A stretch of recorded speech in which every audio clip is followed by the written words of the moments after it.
Në kuadër të vizionit për ta kthyer Korçën në një qendër të teknologjisë së informacionit, bashkia synon të pajisë disa shkolla me laborator kompjuterash, të ofrojë trajnim për mësuesit e informatikës, si dhe të krijohet mundësia e një pjese ekstrakurrikulare gjatë orës së mësimit, e cila do të lidhet me kodimin apo programimin. Për të mundësuar një gjë të tillë, Bashkia e Korçës është duke bashkëpunuar me donatorët, si dhe me drejtorinë arsimore. Duam që në shkollat tona, duke filluar me disa shkolla pilot dhe pastaj duke shtrirë edhe më tutje, nxënësit në orën e informatikës të mësojnë jo vetëm ato që është pjesë e kurrikulës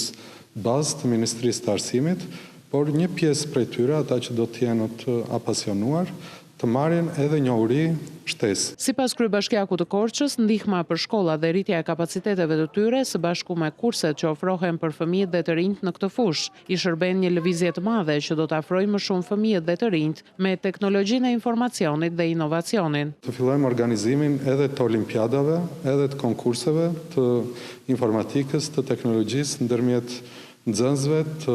shkollave të qytetit Korçës, qofshin këto shkolla 9-vjeçare apo edhe shkolla të mesme. Tashmë janë bërë më shumë se 3 vite që Bashkia e Korçës është duke nxitur fëmijët dhe të rinjt drejt teknologjisë së informacionit, me qëllim që ata të kenë mundësi të marrin këtë profesion, i cili do t'u ofrojë mundësi të gjejnë punë me të ardhura mjaft të mira, pa pasur nevojë të largohen nga qyteti i Korçës.